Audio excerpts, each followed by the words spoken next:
I've got the Beats Studio Buds here, and I gotta say, they're a little unusual for an Apple product. That's right, Apple owns Beats. I'm sure most of you knew that already. But what makes them a little weird for Apple earbuds is they're also geared toward Android users. Shocking, I know, so let's jump right into the review to find out why that may make a lot of people happy, but may not thrill some of you. They basically cost the same as the standard AirPods, $150, but they have active noise canceling and a transparency mode like the AirPods Pro. They come in 3 colors at launch. I've got the red and black, but there's also that white version that LeBron was wearing around. And like other Beats headphones, they could very well come in plenty of other colors in the future. The first thing you'll notice about the Buds is that they kind of look like those rumored stemless AirPods. They're discreet looking in your ears and also quite lightweight, weighing 5.1 grams. Overall, I thought they were really well designed with a physical universal control button on each bud that I prefer to the touch controls you find on a lot of true wireless earbuds these days. You tap and hold the bud to toggle through noise canceling on, transparency on, and noise canceling off. And there's the usual single tap to pause play your music and double tap to advance tracks. Beats says it's redesigned the silicone ear tips, and I got a tight seal with the largest ear tip, and the buds stayed securely in my ears. I found them as comfortable to wear as the AirPods Pro, and I also thought they sounded a little better than both the AirPods Pro and Powerbeats Pro. I had no issue with them staying in my ears while running with them, but you may get a little slippage if you sweat a lot. They are IPX4 splash proof, and sometimes it can help to use foam ear tips. That's what I use with the AirPods Pro because foam tips are a little grippier. These also fit my ears better than the Powerbeats Pro, which I have trouble getting a tight seal with unless I use my own extra large ear tips. But I can see how some people would like the Powerbeats Pro's ear hook for sporting activities because it does give you some reassurance the buds won't fall out of your ears. As I said, these were designed with both iOS and Android users in mind. For starters, the case, which is nice and compact, just slightly bigger than the AirPods Pro's case. It has USB-C charging instead of Lightning charging. Yes, you heard right, USB-C. And the experience using the Buds with Apple and Android devices is very similar with both platforms. There's a one-touch quick pair feature for both iOS and Android, and the Beats app for Android allows you to check battery life, switch modes, and get firmware upgrades. Beats says these are the first product to support both Find My in iOS and Find My Device on Android. They'll show the last known location of the buds or play a chirping sound if they're close by and you just don't see them. The only thing Apple users get that Android users don't is hands-free Siri, which means you can give voice commands by just saying, "Hey Siri." With Android, you have to use your phone's native voice assistant. And if Siri just popped up on your phone when I said, "Hey Siri," I'm sorry, I know it can be irritating, but Android users told me to do it. Now here's the rub in all this. One of the reasons the experience is very similar for Apple and Android users is that these earbuds are missing some key features for Apple users.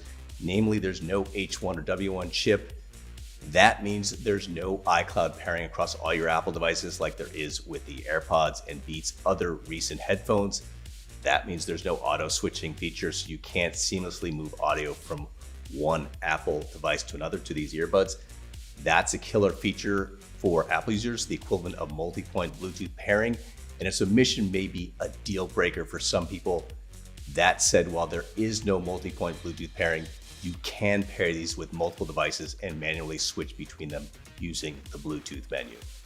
The other thing that's missing is spatial audio for movie and TV watching. That's Apple's virtual surround feature, and it's pretty cool if you haven't tried it already. These have no gyroscopes or accelerometers for the head tracking that's required for spatial audio for video. They do work for spatial audio for music and Apple Music, but that's not a big deal because all headphones do. And last but not least, these do not have in-ear detection, so your music doesn't automatically pause when you take an earbud out of your ear and resume when you put it back in. You can use either the left or right bud independently, however, which is a good thing. Battery life is rated at 5 hours with noise canceling or transparency mode on and 8 hours with it off. The noise canceling battery life number is in line with the AirPods Pro, and you can get 2 additional charges from the charging case which by the way doesn't have wireless charging. If totally depleted, the buds and case take about 2 hours to fully charge, and you can get 1 hour playback time from a 5-minute charge in the case. Okay, so on to performance. I'd say noise canceling is the weakest area here. It's not bad. These do have decent enough muffling capabilities, but it's not up to the level of the AirPods Pro's noise canceling, and not nearly there with Sony's WF-1000X Mark IV or Bose's Quiet Comfort earbuds. The transparency mode, however, that's the mode that allows ambient sound into your ears. That's quite good. It sounds natural. It's basically like you're not wearing earbuds when you have the earbuds on. So right there with the AirPods Pro's excellent transparency mode. Voice calling was also very good. I went back and forth with these and the AirPods Pro in the streets of New York, and callers told me from what they heard, they thought the Beats Studio Buds were comparable to the AirPods Pro for headset performance with good noise reduction capabilities. They have 3 microphones in each bud, including 1 beamforming microphone in each to zero in on your voice, and callers said they could hear me clearly even as traffic passed by. These are equipped with Bluetooth 5.2, and I didn't have any issues with wireless dropouts or Bluetooth glitching, so all good there. As I hinted earlier, I thought the sound was very good. The bass is well defined, and the overall sound is well balanced with nice detail in the treble and natural sounding mids where vocals live. Beats engineers spent a lot of time creating the custom 8.2mm drivers for these, and I think the sound is overall slightly clearer and more detailed than the AirPods Pros. And these just sound a little smoother and better balanced than the Powerbeats Pro. As I said at the outset, these are a little bit of an unusual product for Apple, and the Beats is catering to both iPhone and Android users.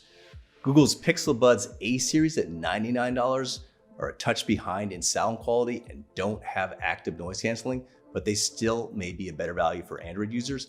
And you also have the very good Samsung Galaxy Buds Plus selling for around $100 now. But with the little corners cut here, there's probably some room for discounts on these Beats, so a few months from now, you may see them selling for $20 to $30 less, like the AirPods do now. I did really like them overall. As I said, they fit my ears well, and they're nice and small and have good sound and call quality. The case is nice too. It's just a shame Apple gimped them a little for Apple users by not including a couple of those key differentiating features you get with the AirPods and other Beats headphones. Who knows? Maybe Apple didn't want these to compete directly with the rumored AirPods 3, which are possibly coming out later this year. I guess we'll find out soon enough. So what do you guys think? If you're an Android user, are you happy with what Apple's done with the Beats Studio Buds? And what about you iPhone users? Can you live without those missing features? Post your comments below, and if you found this video informative at all, hit the like button and subscribe if you haven't already. I'm David Carnett for CNET. Thanks for watching.